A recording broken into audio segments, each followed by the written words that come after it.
سر بنیادی سوال سے ہی شروع کرتے ہیں، اور یہ جو کوشش کریں گے کہ جتنا بھی ہمارا کانٹینٹ ہوگا ایک لے مین کے لیے ہو جو کہ اس خطرناک بیماری سے ابھی جو ہے وہ لڑ ہے. شوگر بیسیکلی بنیادی طور پہ ہوتی کیا ہے، اس پہ تھوڑی سی بات کرتے ہیں. بسم اللہ الرحمن الرحیم.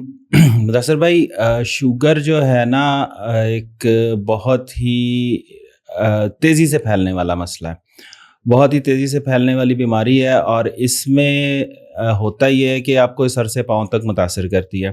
اب شوگر کیوں ہوتی ہے، کیسے ہوتی ہے، اس کے لیے پہلے تھوڑا سا ہمیں نارمل باڈی سسٹم کو سمجھنا پڑے گا. ٹھیک ہے. وہ یہ ہوتا ہے کہ ہم جو بھی خوراک کھاتے ہیں، خاص طور پہ کاربوہائیڈریٹ، نشاستہ یا گلوکوز کی فارم میں، شوگر کی فارم میں جو بھی ہم کھاتے ہیں، وہ ہمارے جب جاتا ہے ڈائجسٹو سسٹم میں، نظام میں، وہاں پہ جا کے وہ گلوکوز بنتا ہے. اب گلوکوز ایسی چیز ہے کہ جو ہماری باڈی کے ہر سیل کی ضرورت ہے. اس نے انرجی حاصل کرنی ہے، اس نے کام کرنے کے لیے گلوکوز کو یوٹیلائز کرنا ہے. اب گلوکوز ہمارے بلڈ میں چلا جاتا ہے.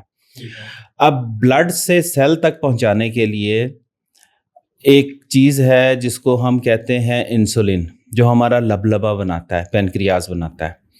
انسولین کا کام یہ ہے کہ وہ گلوکوز کو سیل تک پہنچائے. اب ہوتا کیا ہے کہ انسولین گلوکوز کو سیل تک پہنچا رہی ہے، سیل اپنا کام کر رہا ہے. ٹھیک ہے. اب جب ہم زیادہ کاربوہائیڈریٹ لیتے ہیں اور اس کو یوٹیلائز نہیں کر پاتے، تو وہ جو ایکسٹرا گلوکوز بلڈ میں موجود ہوتی ہے، سیل کی ریکوائرمنٹ تو پوری ہو گئی. اب سیل سے باہر جتنی بھی بلڈ میں گلوکوز ہے وہ کیا کرے گی، وہ جا کے ہمارے لیور میں سٹور ہو جائے گی.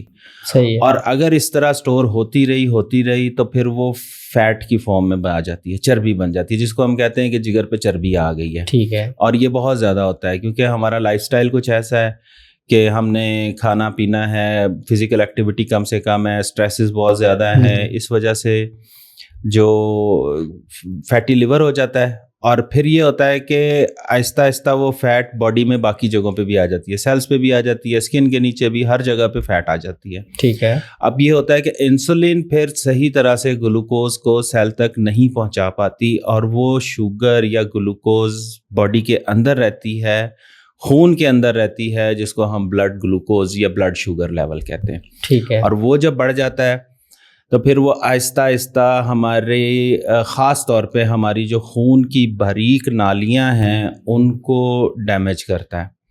اور جب خون کی باریک نالیاں ڈیمیج ہونا شروع ہو جاتی ہیں تو پھر چھوٹے چھوٹے حصے باڈی کے جہاں پہ پراپر گلوکوز یا ڈائٹ پہنچنی ہوتی ہے وہاں نہیں پہنچ پاتی، تو وہ حصہ کمزور ہوتا رہتا ہے. اور ایونچولی یہ ہوتا ہے کہ سارے حصے آہستہ آہستہ ویک ہوتے رہتے ہیں اگر اس کو کنٹرول نہ کیا جائے، اس کو پراپرلی مینج نہ کیا جائے تو. صحیح. یہ بیسیکلی جو شوگر ہے اس کا ایک چھوٹا سا میکانزم ہے کہ بلڈ میں موجود رہتی ہے، سیلز میں کم جاتی ہے یا نہیں جا پاتی، یا سیلز میں ایسی کوئی چیز آ جاتی ہے جس کو ہم انسولین ریزسٹنس بولتے ہیں کہ وہ سیل انسولین کو نہیں لے پاتے، تو وہ شوگر جب بلڈ میں زیادہ رہتی ہے تو پھر وہ ڈیمیج کرنا شروع کرتی ہے. اچھا سر، شوگر کو ہم نے سمجھ لیا کہ یہ بیسیکلی اس کا کہ کیا پروسیجر ہوتا ہے، کس طریقے سے یہ افیکٹ کرتی ہے. ایک اس میں چیز یہ بتائیے گا کہ اس میں ہر طرح کے مطلب کہ لوگ جو ہے وہ اس کو متاثر کرتے ہیں، جیسے کہ عمومی طور پہ کہا جاتا ہے کہ صرف بڑوں کو ہی شوگر ہوتی ہے، تو کیا اس میں بچوں کو اگر کیا پاسبلٹی ہے کہ وہ بھی ڈائبٹیز کا شکار ہوتے ہیں؟ جی بالکل، بچوں میں بھی ڈائبٹیز ہوتی ہے. ڈائبٹیز بیسیکلی جو ابھی میں نے آپ کو ایکسپلین کیا ہے، شوگر یہ جو انسولین بلڈ میں لے کے جاتی ہے، بلڈ سے سیل میں لے کے جاتی ہے آپ کے گلوکوز کو، بچوں میں جو ہوتی ہے وہ اور قسم کی ہوتی ہے، اس کو ہم ٹائپ 1 ڈائبٹیز بولتے ہیں. ٹائپ 1 ڈائبٹیز کیا کرتی ہے کہ اس میں بچوں میں انسولین بننا بند ہو جاتی ہے. ٹھیک ہے.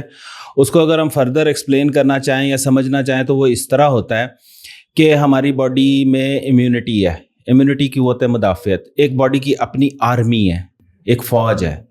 اور اس فوج کا کام یہ ہے کہ کوئی بھی باہر سے اگر کوئی چیز آتی ہے اس کے خلاف لڑے اور اس سے مطلب باڈی کو بچائے. ٹھیک ہے. اب کبھی کبھار اس طرح ہوتا ہے کہ وہ فوج ہماری باڈی کے ہی کچھ حصوں کو دشمن سمجھ کے ان پہ اٹیک کر دیتی ہے. صحیح, اپنے فوجی مار دیتے, اپنے فوجی اپنے علاقے پہ اٹیک کر دیتی ہے. ٹھیک ہے. تو وہ اگر وہ اٹیک ہمارے لبلبے پہ ہو جائے یا بیٹا سیلز جو انسولین بناتے ہیں ان پہ ہو جائے اور ان کو ڈیمیج کر دے تو پھر انسولین بننا بند ہو جاتی ہے, اور وہ عام طور پہ بچوں میں ہوتا ہے. اس کو ہم ٹائپ 1 ڈائبٹیز بولتے ہیں. ٹھیک ہے. اور اس میں انسولین باڈی پروڈیوس نہیں کر پاتی. یہ بچوں کی ڈائبٹیز ہوتی ہے, اور اس میں سب سے پہلا یہی ہوتا ہے کہ بچوں کی ڈائبٹیز کا صرف ایک ہی سلوشن ہوتا ہے اسٹارٹ میں کہ انسولین دی جائے. اچھا, اور اسی سے ہی یہ تو انتہائی ایک نہیں ہوتا ٹریٹمنٹ کے انسولین کے اوپر. تو آپ نے جب آپ کو بہت زیادہ, یا ایک کہہ لیں کہ ایک متھ ہے, یا اس میں کیا یہ بہت بڑی مسکنسیپشن ہے. دیکھیں جس طرح میں نے آپ کو سمجھایا کہ انسولین کا کام یہ ہے کہ گلوکوز کو سیل کے اندر لے کے جانا. اب انسولین جب سیل کے اندر نہیں لے کے جا پائے گی گلوکوز کو تو بلڈ میں شوگر رہے گی. اب بڑوں میں جو ڈائبٹیز ہوتی ہے اس کے اندر انسولین موجود ہوتی ہے لیکن وہ پراپر سیل کے اندر جا نہیں رہی, یوٹیلائز نہیں ہو پا رہی. بہت سارے ریزن ہوتے ہیں جس وجہ سے ڈائبٹیز ہو رہی ہے بڑوں کو. بچوں میں انسولین بن ہی نہیں رہی. صحیح. تو وہ اس کو کمی کو پورا کرنے کے لیے ہمیں باہر سے انسولین ہی دینی پڑے گی. اس کے لیے دوائیاں نہیں ہوتی. اچھا. اور وہ سب سے سیف اور اچھا طریقہ ہوتا ہے بچوں کی ڈائبٹیز. اگر یہ کہیں کہ جی اینڈ سٹیج پہ جا کے انسولین دینی ہے اور آخر میں یہ میں نے لکھا ہوا ہے مسکنسیپشنز کے اندر, ہم اس کو ڈسکس بھی کریں گے کہ یہ تاثر دیا جاتا ہے کہ بھائی جب آپ کی شوگر اینڈ دانے پہ پہنچ گئی ہے, آپ اباؤٹ ٹو ایکسپائر, تو آپ جو ہے وہ انسولین کے اوپر جاتے ہیں. اس کے اوپر ذرا ڈیٹیل سے ڈسکس بھی کریں گے. جی جی.